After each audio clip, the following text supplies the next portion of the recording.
Amigos do canal Calcio Parlato, vamos ver o que a Gazeta dello Sport tem como manchete em uma terça-feira, sem jogos do campeonato acontecendo, sem Champions League, se fala de elementos ligados a renovações, ligados a chances de vitória no campeonato, se fala de mercado, no caso da Inter, e se fala de quem entre Milan e Napoli tenha, evidentemente, o melhor jogo e as maiores possibilidades de ser campeão.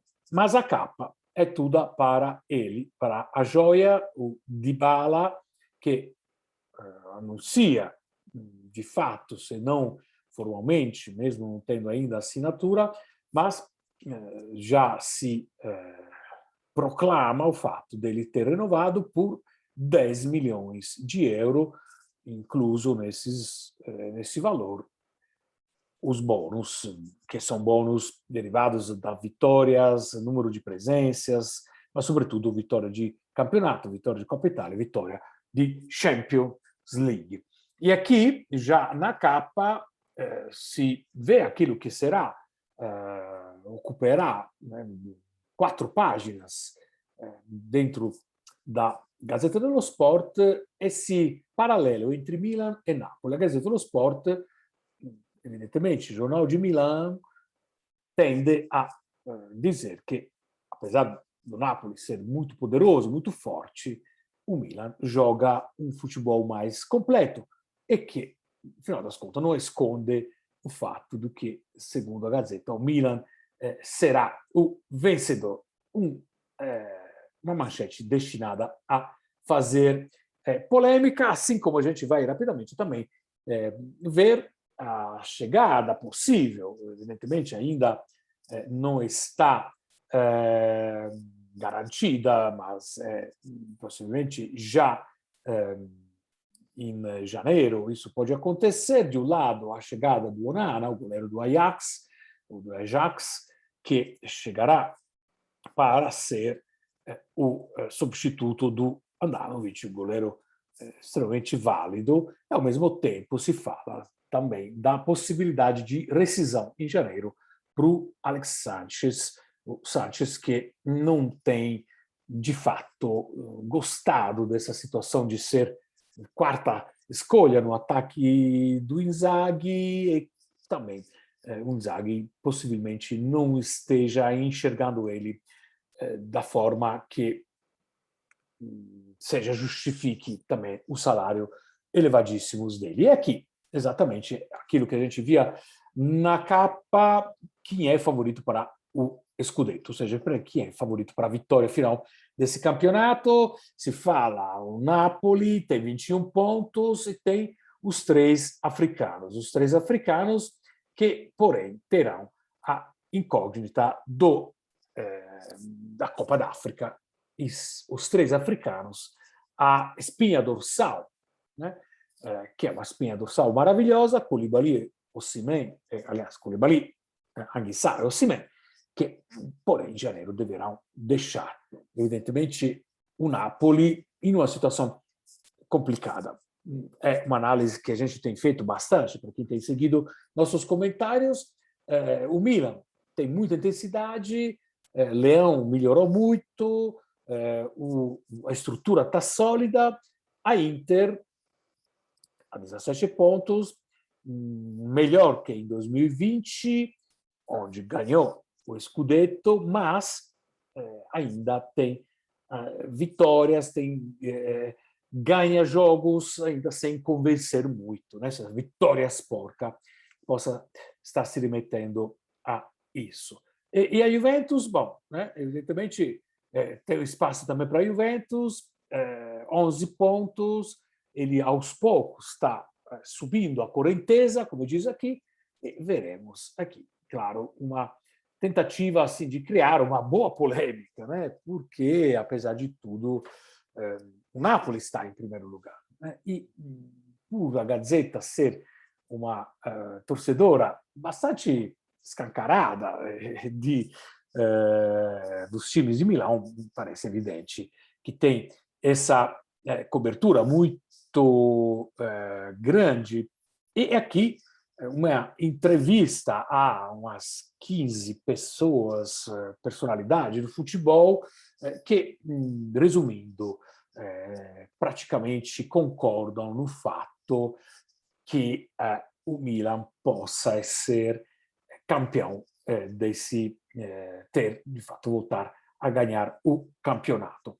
E aqui temos tudo, temos treinadores como o Cosmi, como o Iachini, temos o Altafini, o Mazzola brasileiro, temos jornalistas bastante famosos, tem o Hernan Crespo, né, o nosso Hernan Crespo, que diz, né, vamos ver a declaração dele, il calcio internazionale, il calcio più internazionale, é o futebol mais internacional, muito bem o manhã. Evidentemente, o Crespo segue muito, como eu disse já aqui algumas vezes, o Crespo gosta de aparecer na mídia italiana, quase sempre, uma vez por semana, tem alguma coisa relacionada, sobretudo, ao Milan, às vezes ao Parma.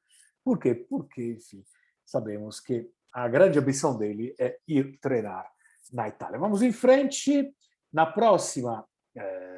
próximas duas páginas, o acordo com o Dybala e a Juve. 7,3 milhões por temporada, mas com mais 2,7 milhões de bônus a ser alcançados, no caso em que se alcancem alguns objetivos. Quais são os valores que são pagos hoje para jogadores da Juve? O De Ligt, 10 milhões, o Ramsey, 9 milhões, e o Rabiot, 8 milhões. E aí, por isso que se chegou ao acordo, era uma das exigências dos procuradores do Dybala, de que não se não tivesse valores inferiores ou muito inferiores a outros jogadores top, ou pelo menos com salário top. Inter, já falamos do Onana, ele já concordou, parece que já tem um acordo entre o jogador com o Ajax. Então, em janeiro, deve ser possivelmente uma aquisição para já começar a dar maiores garantias para o gol da Inter. Sabemos como o torcedor da Inter sofre com a questão do goleiro, do Handanovic, e se fala também da possibilidade de o Sánchez deixar a Inter através de uma resolução consensual, já que não, como eu disse, ele não está satisfeito, o Inzaghi também não está satisfeito dele. Vamos em frente, aqui fala da seleção, teremos possibilidade de entender melhor um pouco sobre isso. Finalmente se chega ao Napoli, digo finalmente porque, enfim, é o time que está em primeiro lugar e ganha só a página número 14. Parece um pouco estranho, mas é assim mesmo. Números, né? Os números, se fala de números que tem o Napoli, sobretudo aquele de maior número de vitórias consecutivas iniciais na Série A. Né? Todo mundo, sobretudo o torcedor da Roma, deve lembrar do Garcia, que na temporada 2013-2014 ganhou 10 jogos, os 10 primeiros jogos, na época ainda em que Totti era capitão e jogava. Depois tem 9 vitórias consecutivas da Juventus com Capello. Depois tem 1930, não tinha nascido. 1985-86, 8 vitórias consecutivas do Trapattoni. Na Juventus também. Allegri, 2018-2019, 8 vitórias consecutivas. E Sarri, o Napoli, 2017-2018, com 8 consecutivas. Napoli chega, então, marcado, claro, né? Quase todas essas, né, com exceção do Napoli 2017 e 2018, a Roma 2013 e 2014, chegaram a ganhar o campeonato. Ou seja, os números são bons, mas isso não significa, não garante, né, somente os números. O que é interessante é que seja o único time que tenha aproveitamento 100% entre a Ligue 1 francesa, a Premier League, a Bundesliga e a Liga espanhola. É a única que tem 100% de aproveitamento. Né? E Spalletti, o Champions, não. O primeiro objetivo agora é ganhar o campeonato. Né?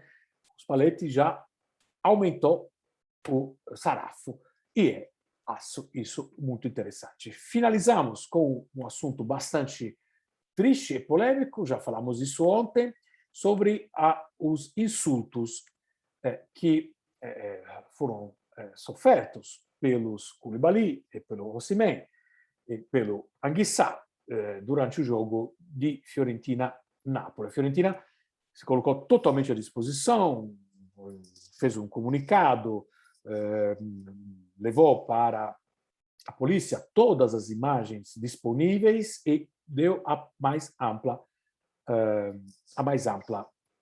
colaboração.